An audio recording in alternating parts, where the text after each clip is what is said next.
Bismillahirrahmanirrahim. Bulan Ramadan ini bulan kesehatan, ya. Jadi kalau badan kita ini robot, mungkin sudah rusak teman-teman sekalian. Karena kita makan yang manis, yang asam, yang pedas, ya, yang panas, yang dingin, semuanya kita konsumsi. Ini kalau badan kita robot, mungkin bisa rusak. Allah subhanahu wa ta'ala sebagai pencipta telah menyebutkan kalau manusia diciptakan fi ahsani taqwim, sempurna sekali. Dan Allah sudah sebagai pencipta sudah menyiapkan fasilitas untuk menservis tubuh kita. Nah, ini bisa dengan puasa. Jadi dalam 1 tahun 12 bulan, 11 bulan Anda bebas untuk mengkonsumsi makanan, minuman selama halal. Dan ada memang ibadah-ibadah sunnah seperti puasa sunnah, tapi tidak semua orang wajib mengerjakannya. Cuma di Ramadan Anda diwajibkan, karena sudah 11 bulan Anda gunakan tubuh Anda ini untuk mengkonsumsi makanan, minuman, ya kan gitu.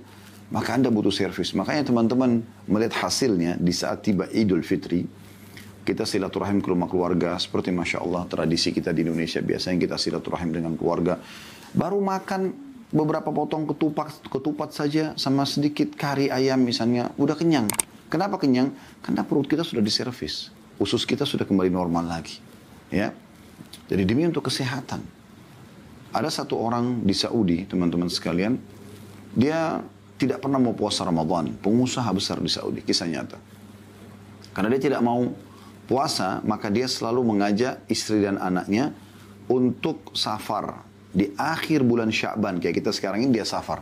Dia nggak balik ke negerinya Saudi kecuali akhir Ramadan atau selepas Idul Fitri. Jadi dia nggak ada puasa dengan alasan musafir gitu. Itu dilakukan bertahun-tahun sampai akhirnya Allah uji dia dengan penyakit. Setiap kali tiba penyakitnya yang Allah ujikan, perutnya kejang dan dia kesakitan.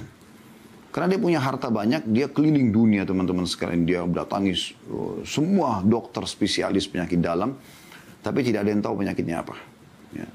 Setelah dia putus asa, semua dokter sudah diajak konsultasi, kemudian juga dia ya sudah mengkonsumsi sekian banyak vitamin, obat-obatan, tapi juga tidak ada hasilnya. Maka dia terakhir ikhtiar mendatangi satu dokter Katolik di Jerman. Dan dokter itu sudah lama masuk Islam. Setelah dilihat hasil labnya, orang ini nggak ada penyakitnya. Kalau secara medis. Juga dokter-dokter, nama dokter yang didatangi dokter-dokter terkenal internasional ini. Obat-obat dan vitamin dikasih semuanya yang bagus-bagus gitu. Ini tidak ada masalah. Tiba-tiba dokter ini karena memang sudah lama dia pelajari Islam dan dia butuh satu pendongkrak yang membuat dia mau nanti masuk Islam gitu. Tapi dia belum temukan. Maka dia pun akhirnya mengatakan kepada si Muslim tadi ini, bukankah Anda beragama Islam? Kata si dokter itu. Lalu orang ini mengatakan, iya saya beragama Islam. Lalu kata dokternya, di dalam Islam saya tahu Anda punya puasa yang diwajibkan untuk seluruh umat Islam. Maka sekarang ini sudah hampir bulan Ramadan. Coba Anda tinggalkan semua obat-obat ini. Tidak usah lagi konsultasi sama dokter siapapun. Coba lakukan terapi puasa itu. Kata orang ini, saya seperti ditampar oleh dokter ini. Karena memang selama ini justru saya menghindar dari puasa itu. Ini malah orang Katolik yang menasihatin. Allah gerakkan lisannya untuk berbicara gitu. Maka dia pada saat itu mengatakan, saya bertekad, berazam, saya mau berpuasa mulai sekarang. Dia bilang begitu dia pulang dari tempat dokter tersebut, tidak pernah kambuh lagi penyakitnya. Dan bulan Ramadan sebulan penuh dia puasa, tidak ada gangguan sama sekali. Sampai akhirnya selepas Idul Fitri dia datang ke Jerman, lalu dia berterima kasih pada dokter tersebut. Dan dokter tersebut memang kaget juga karena ternyata dengan terapi ini bisa sembuh. Dan ini yang dia harapkan juga, maka akhirnya dia syahadat. Jadi Ramadan itu, puasa itu adalah bulan training, bulan kesehatan, bukan penyiksaan. Ya, bukan bulan untuk ya, menyusahkan. Para sahabat Nabi Ridwanullahi alaihim, mereka berpuasa teman-teman sekalian di waktu perang Badar di tahun 2 Hijriah.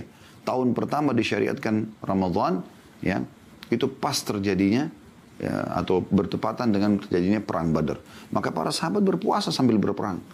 Jadi seorang muslim tidak terganggu sebenarnya dengan aktivitas dia, ya, atau tidak perlu terganggu aktivitasnya dengan puasa, gitu kan? Tidak ada hubungannya sama sekali.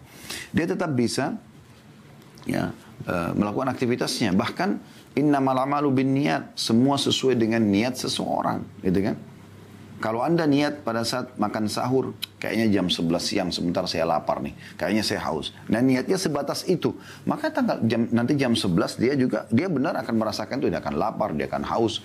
Karena memang sugesti dia, niat dia hanya itu. Gitu kan. Sampai di sini saja. Tapi kalau Anda coba, pernah nggak Anda amalkan? Saya yakin mungkin pernah terlintas dalam hidup Anda. Di bulan Ramadan ya.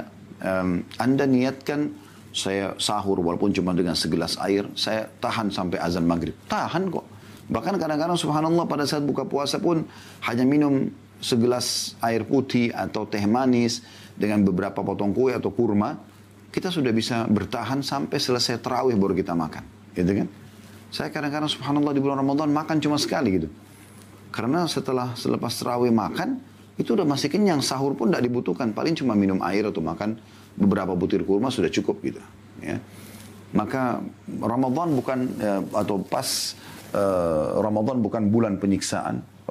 Pada saat sahur dan buka puasa juga bukan ajang untuk balas dendam tanda kutip sehingga Anda sibuk dengan makanan dan minuman sehingga akhirnya Ramadan yang merupakan target untuk kesehatan juga ya itu tidak Anda capai. Nah ini perlu difahami baik-baik gitu.